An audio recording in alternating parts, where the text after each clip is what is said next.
I'm so pleased to meet Dr. Richard Grimmett. We've had a phone conversation several times, and he's been immensely helpful to me in my own research about our Dr. Wilmer. He is, among other things, a historian. He wrote the book, St. John's Lafayette Square, The History and Heritage of the Church of the Presidents, Washington, D.C. And you'll remember from our own history that we share two very important people in common.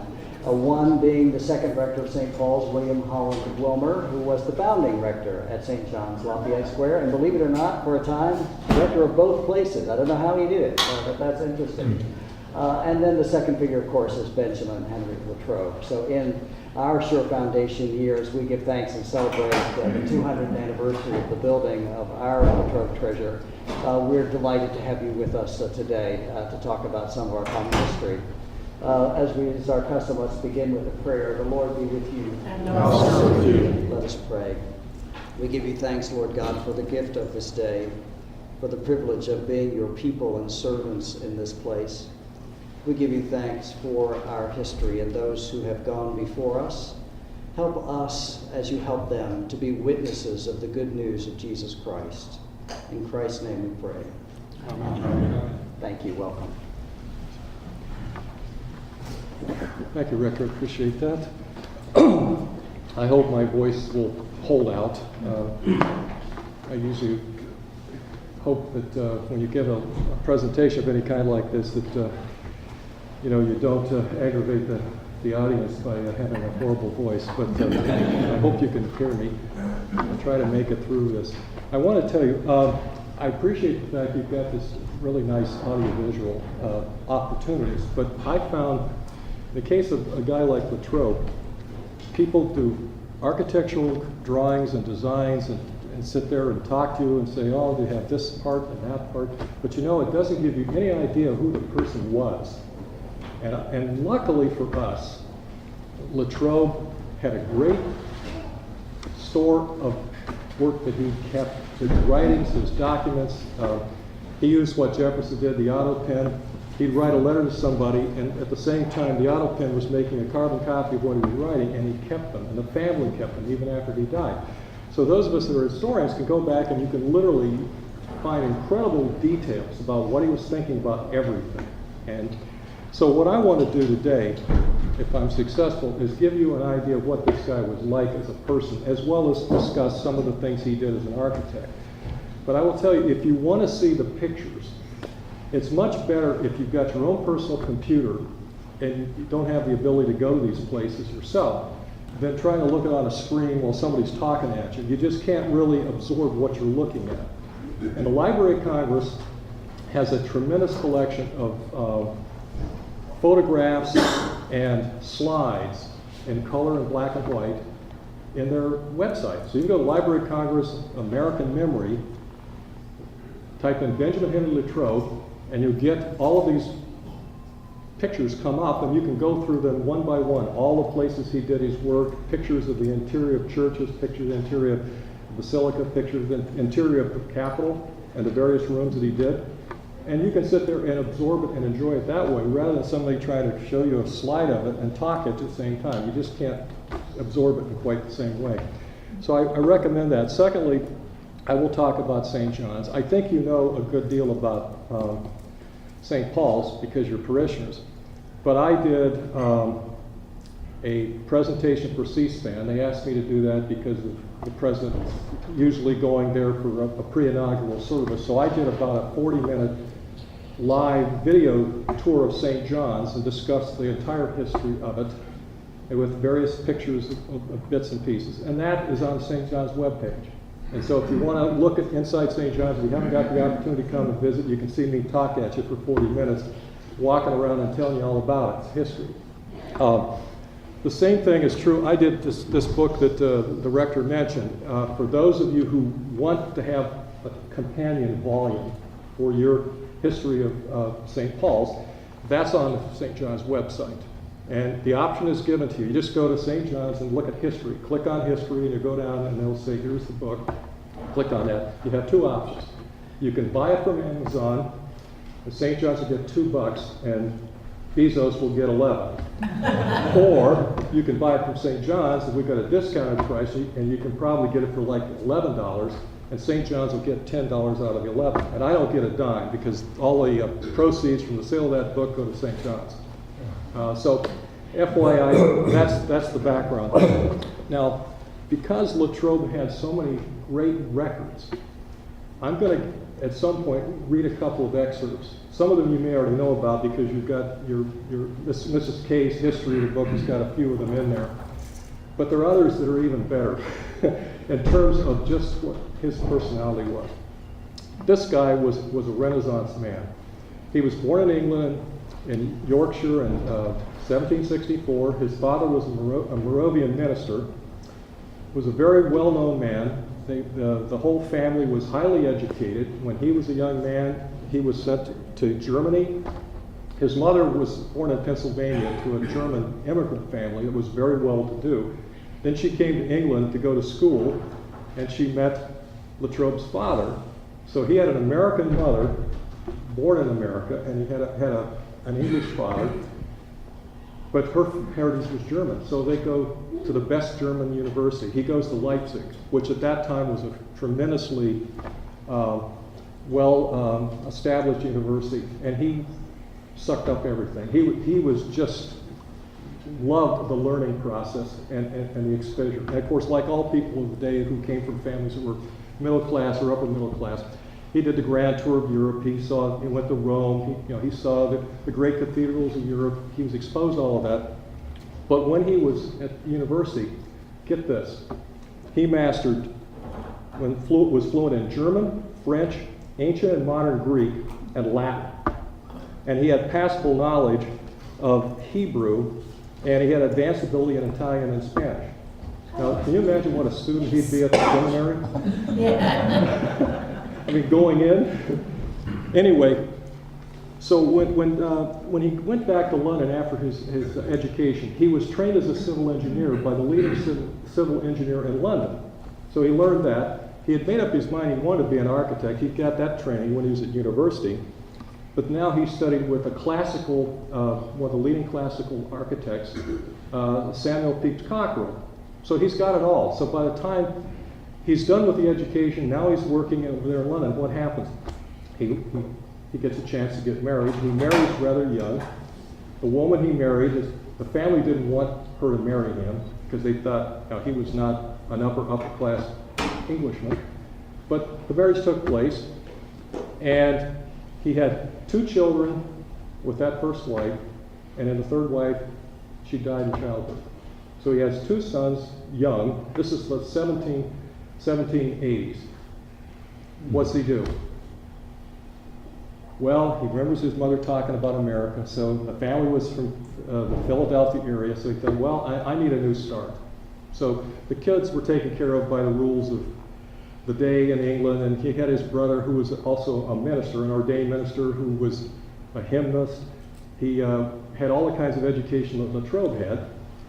So the kids were taken care of. He goes to America. He's going to go to Philadelphia. The ship gets blown off course, and it's a 4-month trip, and he ends up in Richmond. Yeah. And so he started his architectural work around the Norfolk, Richmond area. Did a penitentiary of all things to start out with. And then he made his way finally to Philadelphia. And when he was there, he met his second wife, who was also from a well-to-do family. And so he had the opportunity, because of family connections, to get his first commission, which was through the Bank of Philadelphia, which was one of the grandest buildings ever built. Everybody that did any architectural history would look at that building and say, wow, classical, beautiful lines, everything you could think of that you want in a church. And because of the growing reputation he got, in 1803, Jefferson contacted him and asked him, would you come to Washington and become Surveyor of Public Works, which was a fancy title for basically being the architect for the United States government in Washington, D.C. So he and Jefferson had a lot of things in common. They were both intellectuals. They both liked style. They liked form being as important as function. function was important, but why not make something beautiful while you're doing it? And that's why he got on with Jefferson. So he comes to Washington. He's architect of the Capitol, surveyor of public buildings, whatever title you want to use. And when he came to Washington, only the north wing of the Capitol had been built. Most of you have probably seen pictures of the Capitol structure. You basically got the rotunda in the middle, and you've got one wing on one side, which is the north side. That's the Senate side. And then the south side is the House of Representatives side. Well, back then, they had no rotunda. But what they had was essentially this first building in which both houses of Congress met, because it was the very first building on the hill. The guy who designed the Capitol framework was William Thornton. And Dr. Thornton, who was a physician, was an amateur engineer, an amateur architect. Well, in the early part of Washington's administration, Jefferson, who was secretary, said, why don't we have a contest to do a design of the Capitol? So Thornton just threw this thing together, and he put it in, and he won a prize, and he won it. Oh, this is going to be designed for the Capitol of the United States. He wasn't a professional architect. He didn't have, the skill set that a lot of them had, certainly at that day. So now this is the plans that Latrobe has to work with. So immediately he takes a look at it and says, oh, there's problems here. What's this guy thinking? Yeah, I know, all right, fine. Okay, so I'm going to work within it. And Jefferson said, hey, man, we can make it work. Just, show what you think needs to be done. Try to keep it within the framework of what he did. And of course, his opinion was this was perfect.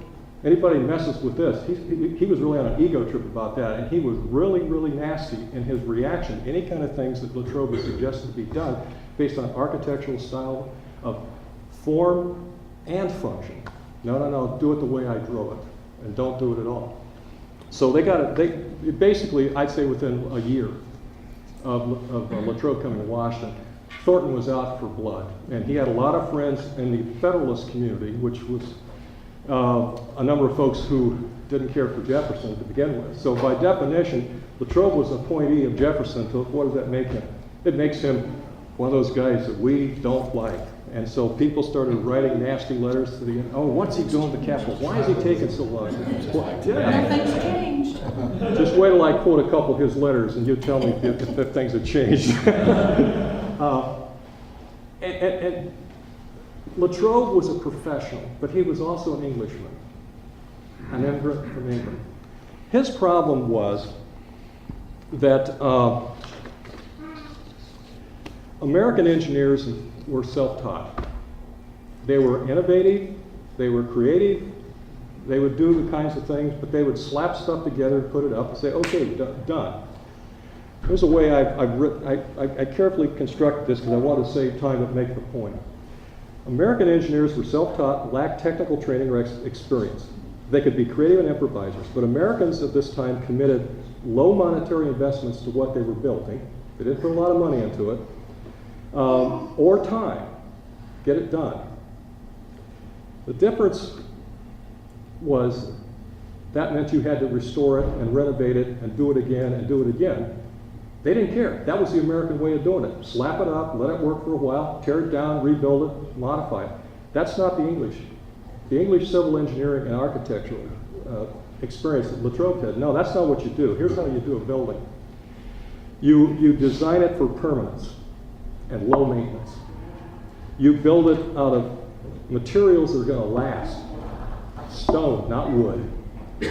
Brick or stone. Brick first, stone second, because stone was much more expensive to do. And that was his whole philosophy. So when he came in and looked at that first House of Representatives building that was being used by both the House and Senate, what did he find? The wood was already starting to rot. And the building had been opened in 1800. He's been there, and it's 1803. 3 years later, you saw all kinds of problems. So essentially, he tore a lot of that stuff down and started all over again. Now, what happened on the Congress side? Oh, hey, we're out in this sloppy building. We don't have enough place to do our work. Why are you taking so long to build this bloody thing, right? What's going on here?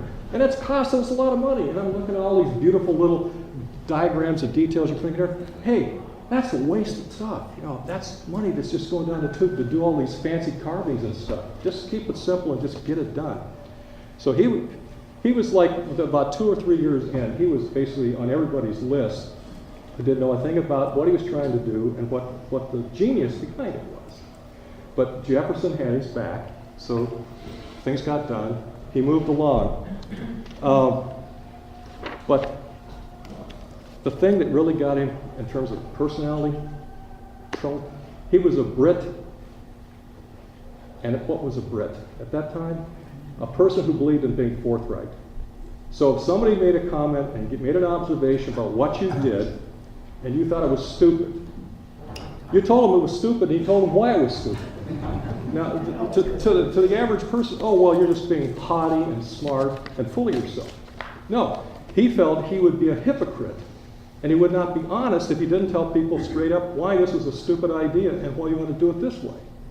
Now, you can imagine in the freighted environment of that day, when you got Federalists and Jeffersonians going at each other hammer and tongue in terms of politics, in the Congress, in the newspapers, and a guy's basically calling it straight up. He's not winning a lot of friends. But the irony was, he was a very, very charming man. He had folks who would visit him when they came to Washington because he was charming, he was outgoing, he was interesting. Look at his background, my goodness. The diplomatic corps loved him because he could speak multiple languages. He was creative, he was cultured. But you've got people who've been elected. Well, I know better, I'm a member of Congress. I don't need any lectures in architecture, I know what I'm doing. And you're wasting my money. Anyway, he wasn't insincere, but that personality trait got him in a lot of trouble as things went on. At one point, Thornton got so fed up with what was going on, he wrote this nasty letter to a Federalist paper, just making all kinds of aspersions about Latrobe's background, which were total lies. I mean, it was totally made up. You talk about fake news, man, it was 100% fake news. And there was no question about it. It was verifiably lies, okay? And finally, Latrobe said, this guy's trying to ruin my reputation. Thornton. He's still hung up about that original design of the Capitol. And so finally, he sued him for libel. And he took him to court and defended himself. And, well, who did he get as a lawyer? Thornton? Francis Scott Key. And Francis Scott Key took a look at what Thornton had said about Latrobe, and he figured out what the facts were and said, okay, hey, Judge, I'm not ready for trial, so let's have a continuance. So the suit was filed in 1806, and it wasn't settled in 1813. And in 1813, the judge said, I've had enough of this stuff. And he had a directed verdict in favor of Latrobe, that he had been libeled. And what did Latrobe do? Court costs, and I've been vindicated. That's the example of someone who's got a strong view of their professional obligations and responsibilities as an individual architect. At the same time, I don't need this anymore. It's a burden to deal with this stuff. But one thing happened, as soon as he filed suit against Thornton, there wasn't another word said by Thornton against him for 5 years. So the lawsuit worked.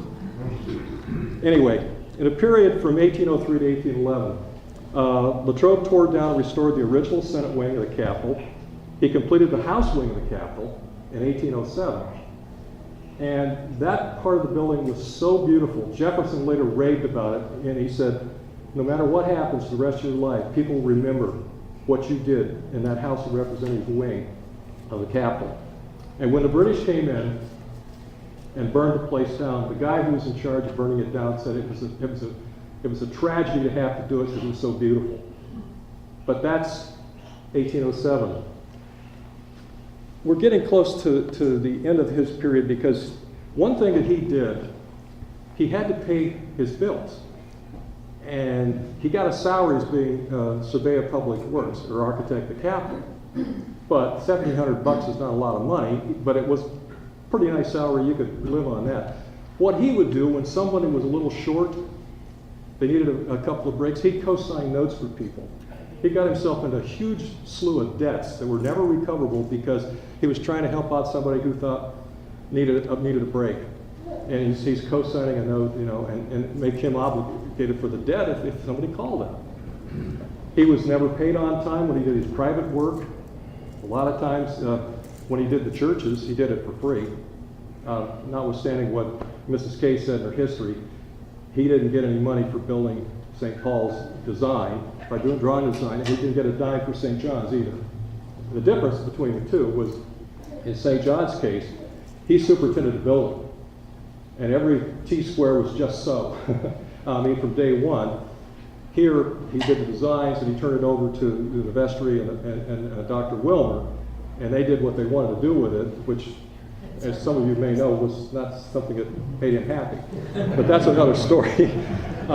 And I do have a couple of quotes from a couple of letters that you may not have in the history of St. Paul's that just sort of show that. But anyway, he had a connection with Dr. Wilmer before he ever became rector of St. John's, and before he even built St. John's. When he was still, in 1809, Latrobe was still in his position in the capital. A gentleman who went by the pen name of Moses wrote this scathing critique of Latrobe, classic Federalist, go after the guy.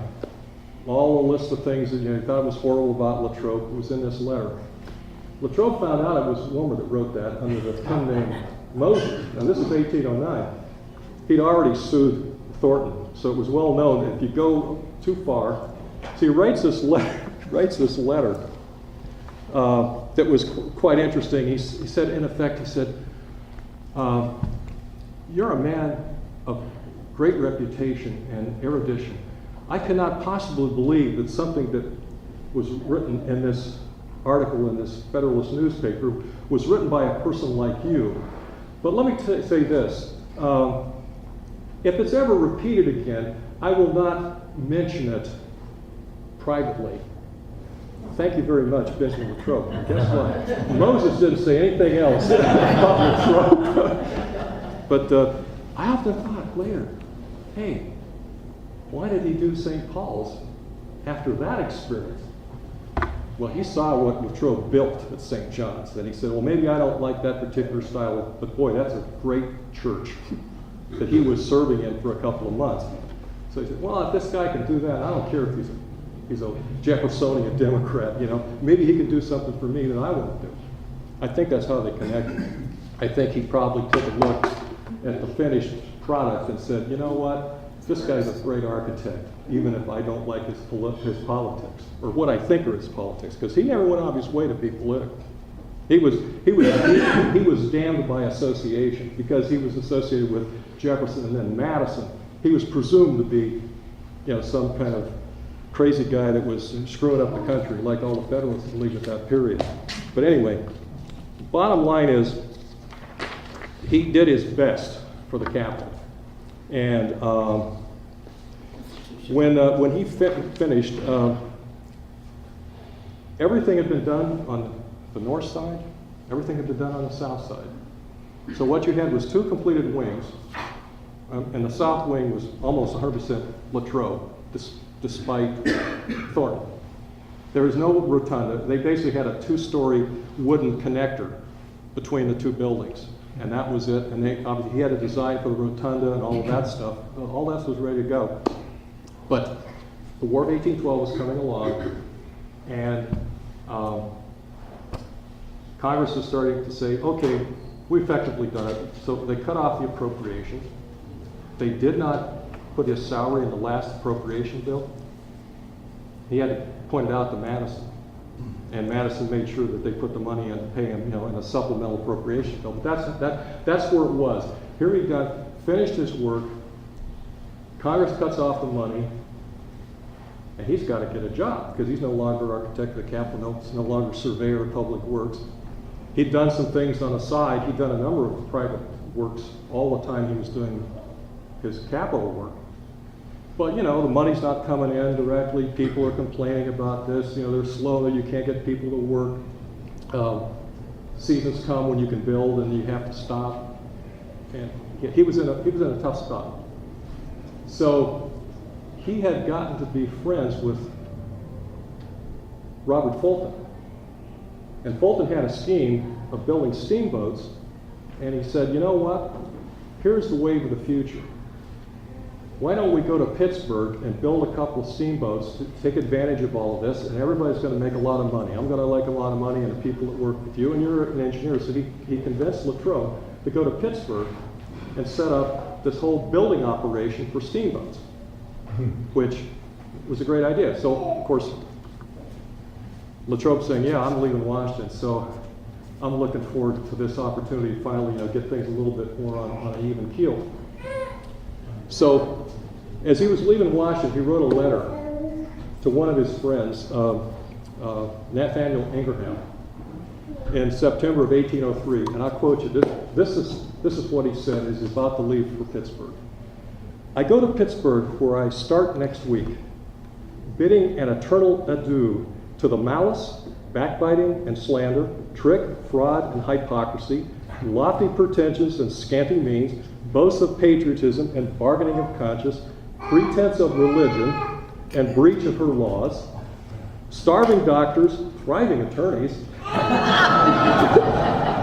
whitewashing by jail oaths, upstart haughtiness, and depressed merit, and 5,000 nuisances that constitute the very essence of this community. Nothing's changed.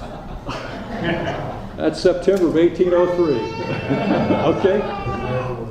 So anyway, the problem is when he got to Pittsburgh and he had the designs and they're all working, they're setting up the factory to build a boat. He had been asked to build it on the basis of a estimate of the cost that Fulton had put out. And it turns out that the estimate of the cost to build these boats and do all this stuff was way below what it was literally going to take. Because you got the War of 1812 just beginning. You got all the resources being sucked into that kind of operation, and it's hard to get laborers and all this stuff. And Latrobe had put a good bit of his own savings into basically the stock venture for the place because he figured this is the payoff for all the work I've done all these years. Well, the whole thing went bust. Fulton cutting loose said, you know what, I'm not going to cover all that money that you paid in the stock. It's too bad. Stuff happens. And Latrobe was practically bankrupt. But his wife had been very close friends with Dolly Madison. They all loved them because of their education during the years in Washington. So his wife privately sends a note to President Madison and Dolly saying, look, here's the situation. Any chance he can come back and help out? Well, of course, they burned the Capitol down in 1814 in August. So Madison says, yeah, come on back. Rebuild the Capitol as architect of the Capitol. So his wife helped nudge him along. He wrote a letter asking, and Madison said, you're hired. So he comes back to Washington, and gosh, does he have a mess. I mean, the Senate side on the west front that would face downtown was totally destroyed.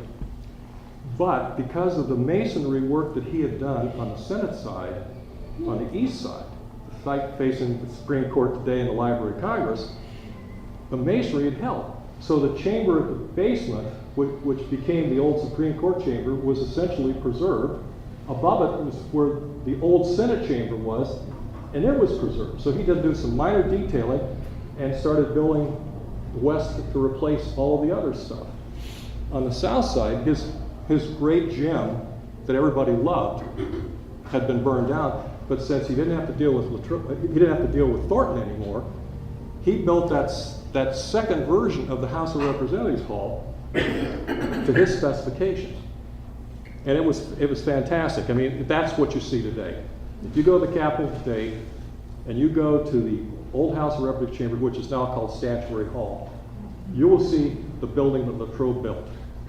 There are very few things that still exist today that are almost essentially the way he built them. The only thing that was not finished when he left the second time was they hadn't put the clock and the Muse of History over the hall. But he'd already designed it, had the thing cut. It was just a matter of somebody coming in and putting a roof on in the House and Senate sections, and it was all done. So he spent all of his time doing that. And in the meantime, you got to make some money. You can't just make it on the salary of an architect of Capitol. So he's doing private work. And the first private commission he did was St. John's Church in Lafayette Square. He was approached. He had his office on the Capitol Hill, and basically the committee that was organizing the church approached him, and he said, fine, he'd do it. Didn't cost anything, no charge. He designed it in the form of a Greek cross, beautiful four-sided building, still there today. You can go in the center of St. John's Church and you can look at the four corners of the original church. They're still there. You can look up at the dome, you can look up at the cupola. It's exactly the way it was when he built that church. The only thing is that St. John's tacked on in 1822 an extension of the church that conformed it from a Greek cross to a Latin cross. But they did that because they needed pews, because the place was so popular, they needed space and they needed the money. So they built the extension. But if you look at those buildings, if you go on the Senate side, if you go in the basement, in the crypt, the old Supreme Court chamber is exactly the way it was when he first built the building, even with the burning and just minor cleanup. It's exactly the way he did it originally. And you go one floor up, you got the old Senate chamber. And apart from an addition of a gallery that somebody put in later, that's essentially Latrobe the way it was built. And all this time he was doing private houses for like Van Ness, this grand mansion for Peter Van Ness, and he was doing Decatur's house. If you go to Decatur House, you're going to see almost a pristine, unchanged building that he built. Very little has been done internally within the original house building itself, from the way he built it. So, for those of you who are interested in seeing what it really looks like, you don't have to go that far. And if you really want to take a trip, you can go to Baltimore and see the Catholic Cathedral there, which is really interesting combination of styles. But he worked with Archbishop Carroll from 1806 until his death, when he left to go to New Orleans, working on that. And they refurbished it in 2006. They got out of the old, ugly Victorian stuff that had come in the 19th and early 20th century, and they put it back the way it was. And so if you go to that cathedral and you look up and you see the domes, and if you've been to the Capitol or you've been to St. John's, you say, wow, this looks familiar. Light, airy, open space, direct views between the minister and the congregation, not killers blocking your view and things like that. That was classic. So he was doing all this on the side just to keep body and soul together. When the rector mentioned the initial connection, apart from the Federalist screed against Latrobe by Dr. Wilmer, what they did at St. John's, and I'm slightly revising the history that Mrs. Kay wrote. Dr. Wilmer was sought to be a part of St. John's after they built the building. They'd done the organization. They basically got Latrobe to do the architectural work. They'd gotten the people who were essentially the core group of the ministry, the lay people, the proto-vestry, so to speak. They had raised the money, built the church, and then they said, we need a rector. So then, because Wilmer was noted at the time, then they said, let's see if we can get him to come to St. John's. We got this brand new beautiful church. Because you did not have St. Paul's at that time. You had the old St. Paul's. So that was maybe an attractive offer. Well, Wilmer said, I don't know about that. I like what I got right here in Alexandria. I don't know if I want to come all the way to Washington. Trust me, I drove in here in the rain this morning. Can you imagine what it was like in 1816 to go from Alexandria to St. John's? Anyway, he cut a deal. He said, I'll become half-time rector on one condition, that you get an associate to be my assistant. So what he did was he went to Culpeper, Virginia. He knew of William Hawley down there, who had come from New York and had been fast-tracked. He'd been a deacon, and because of the way the church in Virginia was after the disestablishment, it was hard to get priests. So what happened was Hawley was fast-tracked from being a deacon to being a priest by all the powers of the Episcopal Church in their next convention. So he was bam. So Hawley was well known. So, there's the guy. Hey, offer him, we'll split the salary. So they hired Hawley. And 3 months on, basically in the middle of March into April, Dr. Wilmer said, I'm out of here. And I often thought when I was doing the history of St. John's, and I remember all that happened, I said, why did he bail out after 3 months? Because he gave people the impression he was going to keep this going for a while. And the thing that was going to make it easier for him was the fact he had an associate. So the Sunday he's not preaching there, he's got the guy who's in D.C. Well, then I realized he was in the process with the vestry here of figuring out to build your current building. Oh, do I need this? So he just said, I'm out of here. Have a nice day. And besides, I've given you a guy who can take the job. He's right there. That's how it got. That's how all the connections happened. That's just a minor editing of what she wrote in her history. But since I had the original documents, and I'm sad to say, I understand, all of your original documents were destroyed up to 1860. I mean, so she had nothing to work with except bits and pieces. I had the whole archive. But it was a wonderful thing. And like I said, he saw St. John's. So when it came to building St. Paul's, he knew what he'd get in terms of an architect. So Latrobe really loved that church. He really thought it was wonderful. And all of architectural historians said that they thought of his smaller churches, that was probably his gem, the one that stood out because it was one he could do from scratch with no intervening committees messing with this and messing with that. They built it to specs, and his were the specs. And when he wrote a letter to his son Henry, his oldest son, the one that had been born in England, who had become an architect and engineer in his own right. He was in New Orleans working on waterworks, and had become a pretty good architect in his own right in New Orleans. And he wrote a letter to him in 1816, just before the church was consecrated on St. John's Day, 27th of December. He said, St. John's Church, which I have built, is a pretty thing and has a celebrity beyond all bounds. It has made people religious who were never before church. Well, I don't know about that. They might have showed up because it was convenient. But Latrobe wrote a consecration hymn for the service. See, remember, he could play the clarinet, he could play the piano, he could play the organ. He had all of that. His family in England was musical. His brother, Christian, was a minister, a hymnist, an accomplished musician. So he knew how to write music, and he knew how to compose stuff. So he composed a hymn for the consecration of St. John's. And I will not inflict all of it on you, but I'll give you an idea because the critique he got was really something. I think I had it here. It was something else. It was a bit of a doggerel, if you know what I mean. I remember Bill Bradley Roberts, who was our choir master and now is over at the seminary.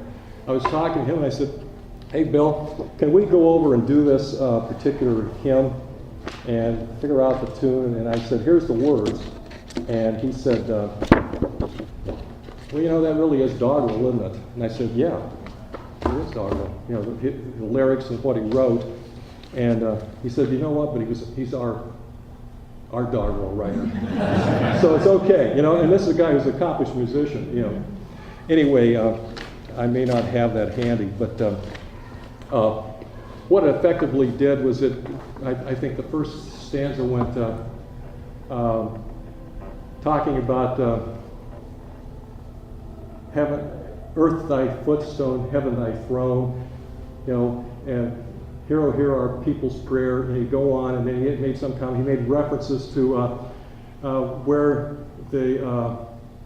once stood the savage pyre, now arises your church's pile. You know, he was making reference to how wild the area was. Now it's more up. And then there was another line talking about how the invaders were burning the town and the columns were crashing and, you know, on fire. But God intervened because there was a heck of a storm that happened, and that's one of the reasons why the British bugged out when they burned the Capitol. They said, you know, you have the ability to make the waves move and the winds blow, and you saved our private homes. You know, and it goes on and on like that, and then finally, you know, where two or more gathered in His name, you know, you will hear our prayer. It's like 6 or 7 stanzas like that.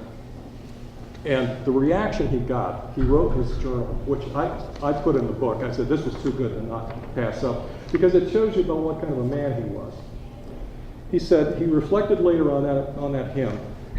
He said the reason why he was a member of the Episcopal Church was alone among all Christian sects in holding that no mode of Christian faith has a damning effect upon its believers. He professed membership in the church and did so chiefly on account of the liberality of its practice. And despite this, despite his views on that, he said he recalled it after he had composed and performed the hymn for St. John's consecration service. And this is a direct quote, all of this.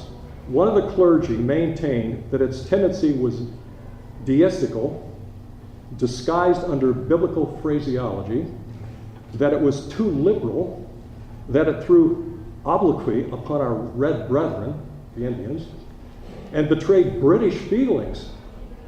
In fact, that it was the composition of an indifference, and especially that it did not contain a single expression particularly Christian, but might have been sung in a Mohammedan mosque. Yeah. Wow.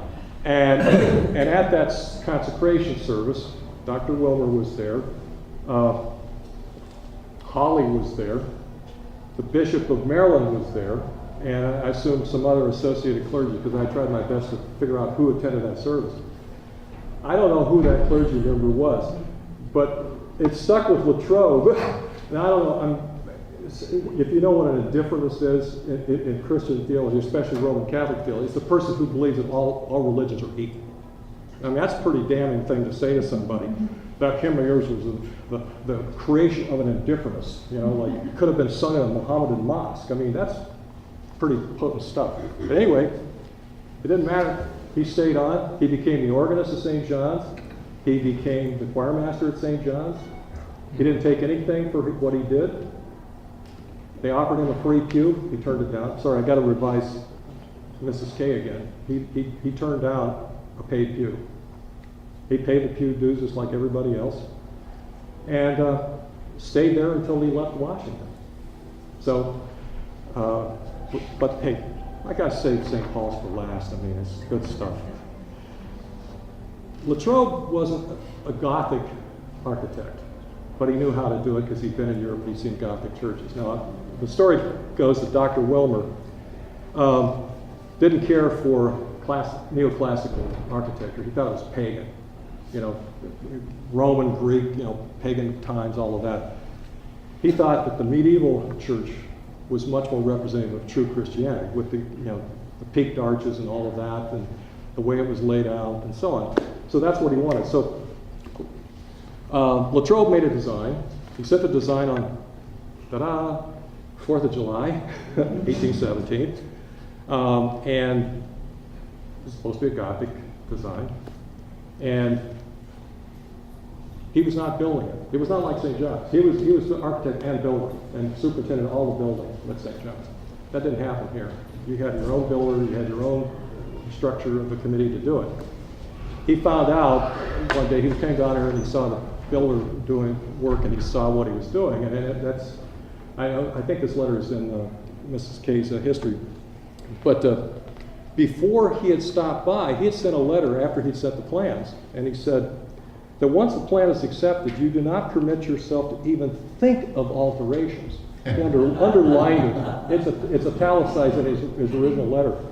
For nothing is plainer maxim in building than it is cheaper to build than to alter a building.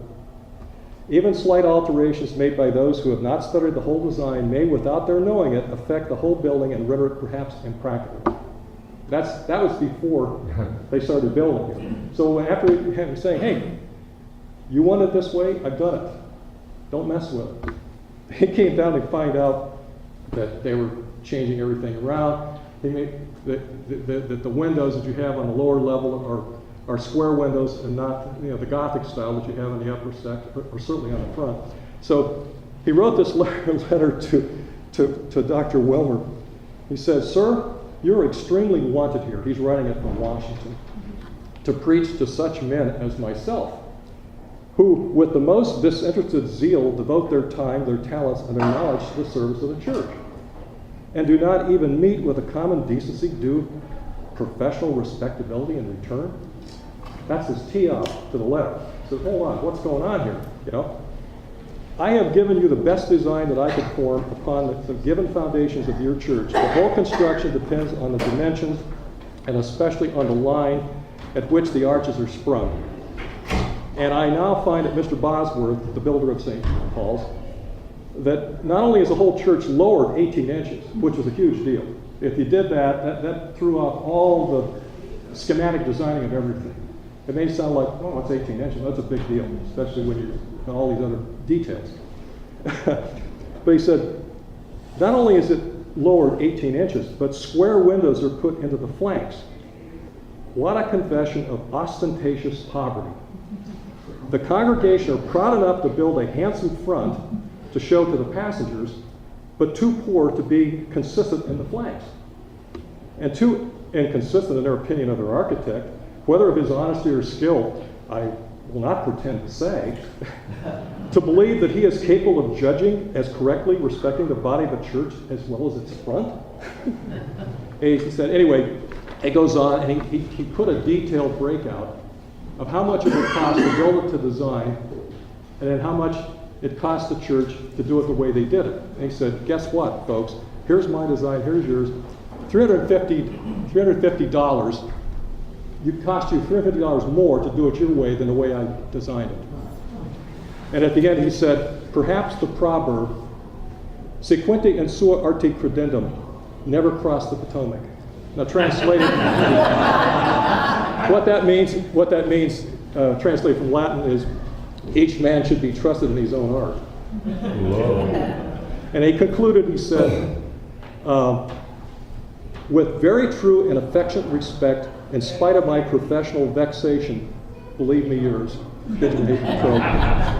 So the sad story, which I have to bring to a close, is this. After he left Washington, he was bankrupt. He had to declare bankruptcy. I've actually got pictures of copies of the letters where he actually was in jail. He was in debtor's jail until they could bring his trial before the court. He had to sell everything. He moved to Baltimore and basically left the town behind for the second time, and the only thing that still remains is what you can see. Sadly, his son had died of yellow fever in September of 1817. He finally went down to New Orleans to pick up where his son had left off. 3 years later, he got yellow fever, he died. 3 years to the day that his son died. And he's buried in an unmarked grave, except because he had yellow fever, they just threw bodies in a pit and put lime on them. His family, in the early part of the 20th century, put a design tomb with a memorial for him and his son. But you can't even get to the cemetery today because people get robbed if they go to the St. Louis #1 cemetery because of the way these above-ground tombs are built. They finally only let people go in there to run a tour. But that's Latrobe. I hope I give you an idea of his personality as well as his skill and his relationship to St. Paul's as well as the rest of Washington. Thank you. This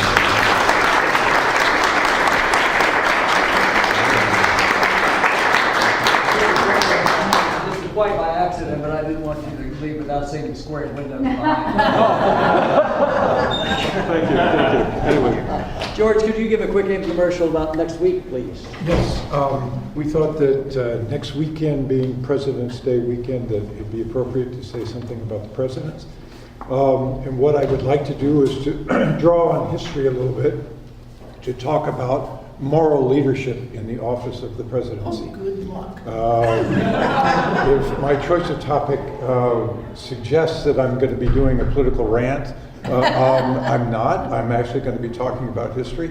But if it applies as you think about it to things that are going on today, what can I say? So anyway, please come.